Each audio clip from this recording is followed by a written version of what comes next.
ನೂತನ ಷಟ್ಪಥ ರಾಷ್ಟ್ರೀಯ ಹೆದ್ದಾರಿ ಕಾಮಗಾರಿ ಪೂರ್ಣಗೊಂಡ ಬಳಿಕ ಸಾರಿಗೆ ಬಸ್ಸುಗಳು ಸರ್ವಿಸ್ ರಸ್ತೆಯಲ್ಲೇ ಸಾಗಬೇಕೆಂಬ ನಿರ್ದೇಶನವಿದ್ದರೂ ಕಾಸರಗೋಡು ಮಂಗಳೂರು ರೂಟಿನ ಕೇರಳ ಹಾಗೂ ಕರ್ನಾಟಕ ಸಾರಿಗೆ ಬಸ್ಸುಗಳು ಸರ್ವಿಸ್ ರಸ್ತೆಯನ್ನು ಬಿಟ್ಟು ಪೈಪೋಟಿಯೊಂದಿಗೆ ರಾಷ್ಟ್ರೀಯ ಹೆದ್ದಾರಿಯಲ್ಲೇ ಸಾಗುವುದು ಸ್ಥಳೀಯ ಪ್ರಯಾಣಿಕರಿಗೆ ಭಾರೀ ಸಮಸ್ಯೆಯಾಗಿ ಪರಿಣಮಿಸಿದೆ.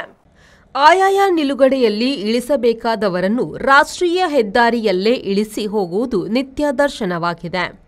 ಬಳಿಕ ಪ್ರಯಾಣಿಕರು ಸರ್ವಿಸ್ ರಸ್ತೆಗೆ ಬರಲು ಹರಸಾಹಸ ಪಡಬೇಕಾಗುತ್ತದೆ. ತಡೆಗೋಡೆಯನ್ನು ದಾಟಲು ಸಾಧ್ಯವಾಗದೆ ವೃದ್ಧರು, ಗರ್ಭಿಣಿಯರು ಆಟೋ ರಿಕ್ಷಾ ಮೂಲಕ ಸಾಗಬೇಕಾದ ದುಸ್ಥಿತಿ ಎದುರಾಗಿದೆ. ಅದೇ ರೀತಿ ಸರ್ವಿಸ್ ರಸ್ತೆಯಲ್ಲಿ ಬಸ್ಸಿಗಾಗಿ ಕಾಯುತ್ತಿರುವವರು ಕೂಡ ತಾಸುಗಳ ತನಕ ಬಸ್ಸು ನಿಲ್ದಾಣಗಳಲ್ಲೇ ಉಳಿಯಬೇಕಾದ ಪರಿಸ್ಥಿತಿ ಎದುರಾಗಿದೆ. ಈ ಬಗ್ಗೆ ಸಾರಿಗೆ ಇಲಾಖೆ ಹಾಗೂ ಪೊಲೀಸರಿಗೆ ದೂರು ನೀಡಲಾಗಿದ್ದರೂ ಚಾಲಕರು ಅವರದ್ದೇ ಆದ ಚಾಳಿಯನ್ನು ಮುಂದುವರಿಸುತ್ತಿರುವುದಾಗಿ ಸ್ಥಳೀಯರು ಹೇಳುತ್ತಿದ್ದಾರೆ. ಇದರಂತೆ ಪೊಸೊಟ್ಟು ಸರ್ವಿಸ್ ರಸ್ತೆಯಲ್ಲಿ ಸಾಗದ ವಾಹನಗಳನ್ನು ತಡೆದು ನಿಲ್ಲಿಸಿ ಪ್ರತಿಭಟಿಸಿದ ಸ್ಥಳೀಯರು ಆ ವಾಹನಗಳನ್ನು ಹಿಂದಕ್ಕೆ ಕಳುಹಿಸಿ ಸರ್ವಿಸ್ ರಸ್ತೆಯಲ್ಲೇ ಕಳುಹಿಸಿದರು.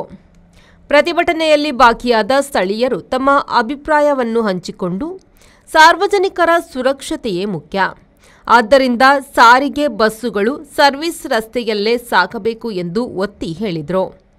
ಸಾರ್ವಜನಿಕರಿಗೆ ಅನುಕೂಲತೆ ಮತ್ತು ಸುರಕ್ಷತೆಯನ್ನು ಗಮನದಲ್ಲಿಟ್ಟುಕೊಂಡು ಬಸ್ಗಳು ಸರ್ವಿಸ್ ರಸ್ತೆ ಮೂಲಕವೇ ಸಾಗಬೇಕೆಂದು ಅವರು ಒತ್ತಾಯಿಸಿದರು.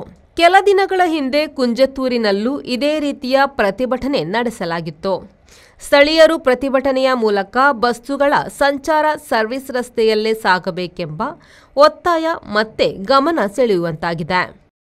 ബസ് ഒരാഴ്ചയായി ഇപ്പൊ ഞങ്ങൾ കംപ്ലൈന്റ് RTOക്കും മഞ്ചേശ്വരം പോലീസ് സ്റ്റേഷനിലെല്ലാം കംപ്ലൈന്റ് കൊടുത്തിട്ട് ജനങ്ങളെല്ലാം കാത്തു നിൽക്കുന്ന സർവീസ് റോഡിലാണ്.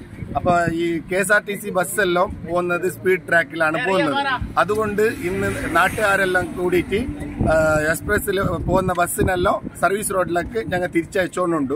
എന്നാലും ബസ് എന്തും സർവീസ് റോഡിൽ വരുന്നില്ല. Rehman Udyavara V4 news ಮಂಚೇಶ್ವರ.